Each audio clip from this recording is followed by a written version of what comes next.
இப்போ side seam வந்து நம்ம மெஷர்மெண்ட் ப்ளவுஸ் வந்து எப்படி சைட் பிடிக்கணும்னு பார்க்கலாம். ஃபஸ்ட்டு என்ன பண்ணுறோன்னா வந்து இந்த ரா எட்ஜ் இருக்கு இல்லையா, இந்த ரா எட்ஜ் வந்து எப்போவுமே ஸ்லீவை பார்த்த மாதிரி தான் பின் பண்ணும். அதுவும் பாருங்கள், ஃபஸ்ட்டு பின் வந்து இப்படி ஸ்ட்ரெயிட்டாக இந்த 2 ஜாயிண்ட்டும் கரெக்டாக மேட்ச் ஆகுதான்னு பார்க்கணும். செகண்ட் பின் வந்து இப்படி வெர்டிக்கலாக இங்கே பின் குத்துனா கரெக்டாக இந்த ஸ்டிச்சு கிட்ட தான் வரணும். அப்படி வந்தால் மட்டும்தான் மேட்ச் ஆகும். அதுக்கப்புறமா தான் கையை நம்ம மேட்ச் பண்ணுவோமே. ஸோ ஃபஸ்ட்டு இங்கே தான் மேட்ச் பண்ணிவிட்டு அப்புறமா கை மேட்ச் பண்ணுவோம். அதுக்கப்புறமா இங்கே கீழே மேட்ச் பண்ணுறோம். ஸோ எக்ஸஸ் இருந்துச்சுன்னா சைடில் வந்து அதை டாட்டாக பிடிச்சிப்போம். இப்போ இது வந்து எனக்கு கரெக்டாக இருக்குது, அதனால் அதை அப்படியே பின் பண்ணிக்கிறேன்.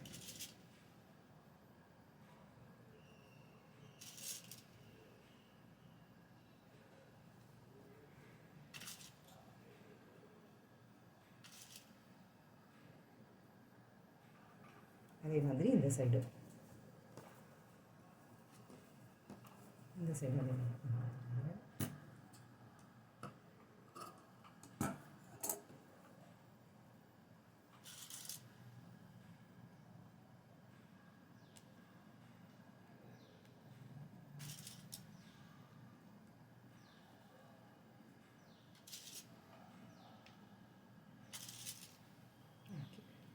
ஸோ இந்த மாதிரி எப்பவுமே 2 rows ஆஃப் பின்ஸ், ஒன்று வந்து ஓரமாகவும் இன்னொன்று வந்து ஒரு 2 இன்ச்சு தள்ளியும் நான் இப்போ பின் குத்திக்கிட்டேன். அந்த மாதிரி பின் குத்திடுங்க. ஸோ ஃபஸ்ட்டு நம்ம இதான் அவங்க கொடுத்துருக்க ரெடிமேட் ப்ளவுஸ். ரெடிமேட் ப்ளவுஸில் பேக் சைடு எடுத்துக்கிட்டேன், இந்த சைடும் பேக் எடுத்துக்கிட்டேன், அதாவது பேக் பார்ட்டு எடுத்துக்கிறோம் நம்ம. ஓகேங்களா? ஓகே.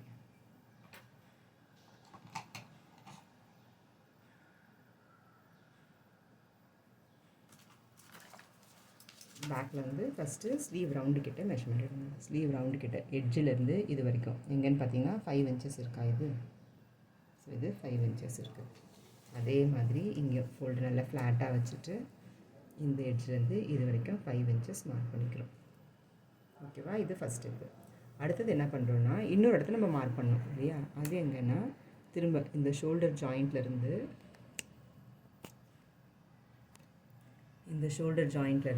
ஒரு 4 inches கிட்டேன்னு வச்சுக்கோ. இங்கேருந்து இங்கே தான் 4 inches. பட் இங்கேருந்து பார்த்தீங்கன்னா எவ்வளோ இருக்குன்னு, ஏன்னா நம்ம இங்கேருந்து ஸ்ட்ரெயிட்டாக எடுக்க முடியாது, எடுத்தால் கரெக்டாக வராது. அதனால் இப்படி எடுத்துகிட்டு இங்கேருந்து எங்கே இருக்குது பாருங்கள், 5.5 இருக்கா. ஸோ அதே 5.5 இங்கேயும் மார்க் பண்ணிவிட்டு இங்கேருந்து இது எவ்வளோ இருக்குதுன்னு செக் பண்ணிக்கிறோம். ஏன்னா அப்போ தான் நமக்கு இது ஸ்ட்ரெயிட்டாக வைக்க முடியுன்றதுக்காக. பார்த்தீங்கன்னா 6/1/4. ஸோ இது எவ்வளோ இருக்குது, 6/1/4 இருக்குது. அதே மாதிரி இதுலேயும் மார்க் பண்ணிக்கிறோம்.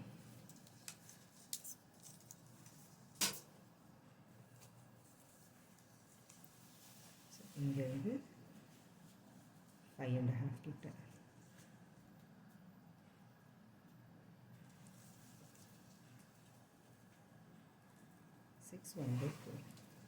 ஸோ இப்போ இது ரெண்டுத்தையும் தான் ஜாயின் பண்ணோம். இப்படி டாட்டட் லைனாக ஜாயின் பண்ணிக்கோங்க. இது ரெண்டும் முடிஞ்சது. அதுக்கு அடுத்தது இப்போது ஆம்சை வந்து இப்படி சரிசமமாக வச்சுக்கோங்க. இது ஈவனாக, அதாவது ஃப்ரண்ட்டும் பேக்கும் இப்படி கரெக்டாக வர மாதிரி வச்சுட்டு இந்த ஜாயிண்ட்லேருந்து இது வரைக்கும் பார்த்திங்கன்னா 8 inches இருக்குது. ஸோ இந்த ஆம்சை வந்து 8 inches இருக்குது. ஸோ அதே மாதிரி இங்கேயும் இதையும் வந்து இப்படி ஈவன் பண்ணிக்கோங்க.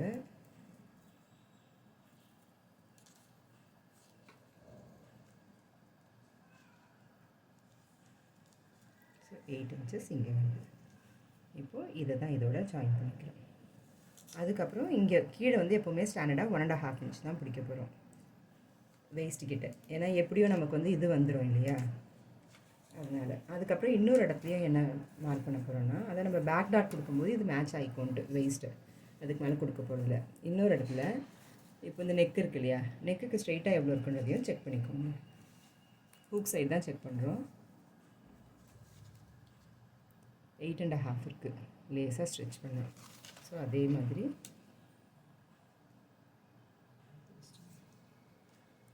ஸோ 8.5னா இங்கே வந்து 8.5. இந்த 3 லைனும் ஜாயிண்ட் ஆகிற மாதிரி தைக்க முடியும். ஓகேவா? யூஸ்வலாக என்ன ஆகிடும்னா இது என்ன இருக்குதோ அதே அளவு தான் இந்த ஆப்போசிட் சைட்லேயும் இந்த சைடும் மார்க் பண்ணணும்.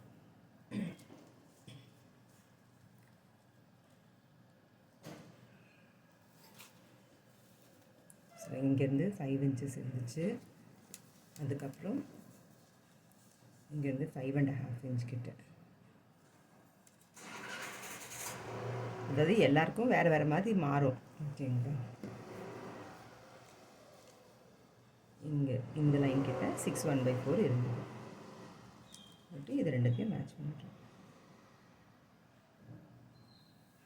அதுக்கப்புறம் இங்கேயும் அதே மாதிரி ஆம்சை. யூஸ்வலாக பார்த்தீங்கன்னா பேக்குக்கும் ஃப்ரண்ட்டுக்கும் ஒரே மாதிரி இருக்காது ஆம்சை. ஸோ திரும்ப ஃப்ரண்ட்டோட ஆம்சையை வேணால் செக் பண்ணிக்கலாம். சென்டர் எடுத்துகிட்டு ஒரு 1/4 inch டிஃப்ரென்ஸ் வரும். அங்கே 7.75 தான் இருக்குது.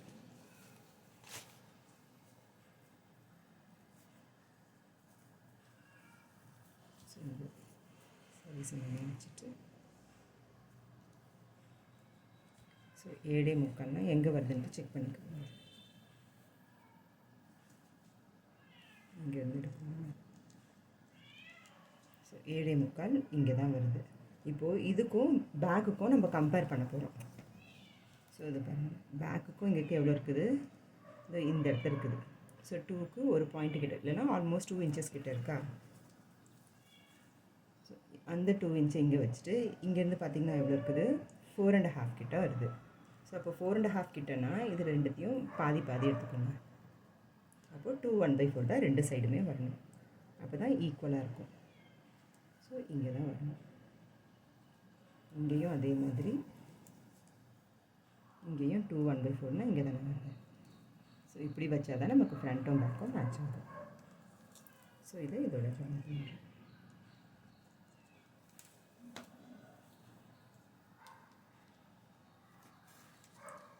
வேஸ்ட்டு கிட்ட மட்டும் ஸ்டாண்டர்டாக 1.5 inch வச்சுட்டு இதையும் ஜாயின் பண்ணுவேன்.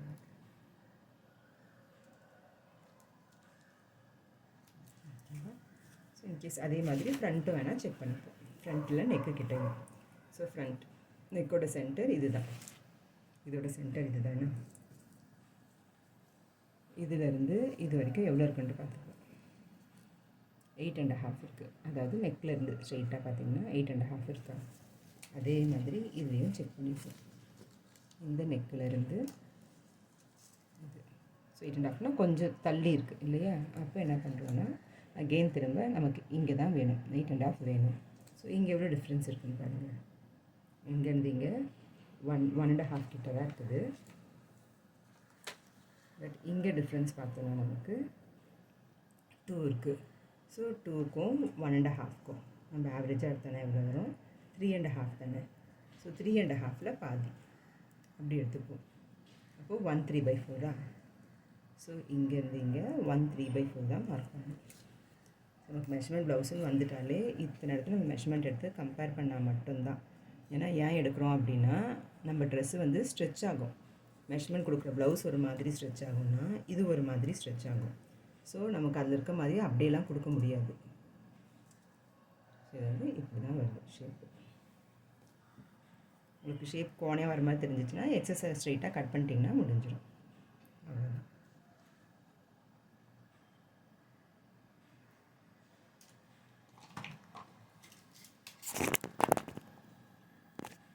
இப்போ இதில் அப்படியே தைக்க முடியும். தைக்கிறது வந்து கொஞ்சம் யூஸ்வலாக நான் பெரிய ஸ்டிச்சாக தான் வச்சுருக்கேன் நான். ஏன்னா நமக்கு ஆல்ட்ரேஷன் இருக்குன்னா ஈஸியாக பிரிக்கணுன்றதுக்காக.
இது முடிச்சதுக்கப்புறமா இப்போது நம்ம மெஷர்மெண்ட் ப்ளவுஸோடைய வேஸ்ட் எடுக்கணும்.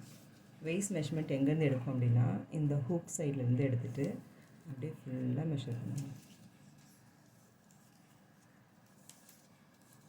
இங்கே வந்து ஐ எங்கே ஆரம்பிக்குதோ அங்கே தான். ஸோ ஐ இங்கே பார்த்தீங்கன்னா 27 கிட்ட தான் ஆரம்பிக்குது. ஸோ இதுதான் ஐ இங்கே தான் வருது. 27 கிட்ட இருக்கா? ஸோ அதே மாதிரி இங்கே இருக்கான்ட்டு செக் பண்ணிக்கலாம். இங்கேருந்து நான் இங்கே தான் ஐ கட்ட போகிறேன். ஐயிலேருந்து தான் கணக்கு எப்போவுமே.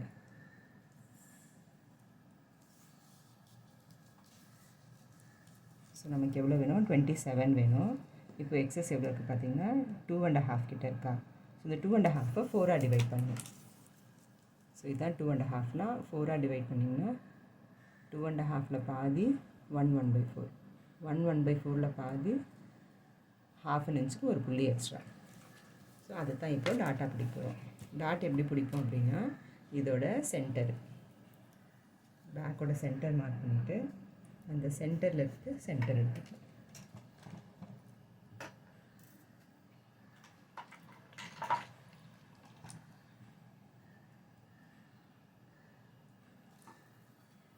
ஸோ பேக்கோட சென்டர் மார்க் பண்ணிவிட்டு சென்டர்லேருந்து சென்டர் மார்க் பண்ணிவிட்டு அதுக்கு மேலே 3.5 இன்ச்சு.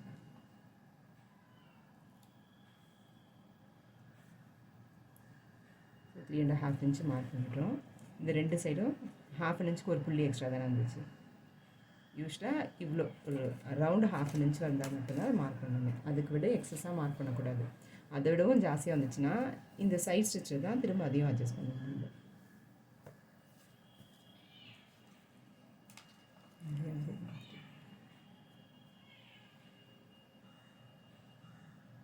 சென்டர் எடுத்துக்கிறோம்.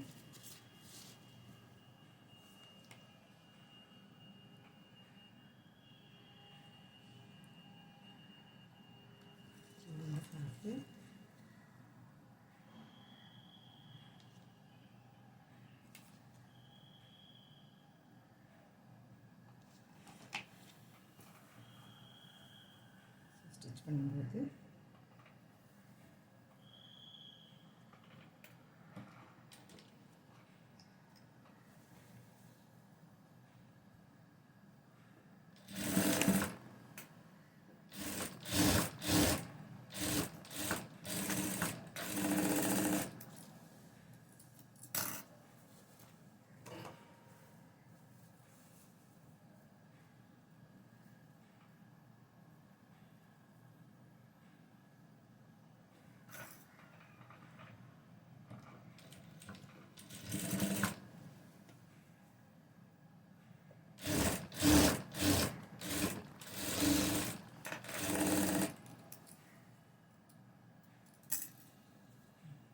இது முடிஞ்சதுக்கப்புறமா யூஸ்வலாக நான் கீழேருந்து மேலே ஆரம்பிப்பேன். வேஸ்ட்லேருந்து தான் அடுத்த ஸ்டிச்சு தான் போடும்போது ஃபுல்லாக காட்டன்.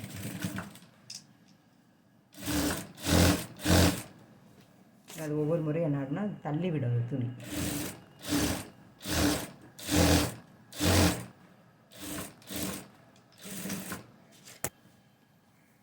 கரெக்டாக அந்த ஒரு ப்ரெஷர் ஃபுட்டை ஃபாலோ பண்ணிகிட்டே இருந்தீங்கன்னா ஸ்டிச் வந்து நீட்டாக இருக்கும்.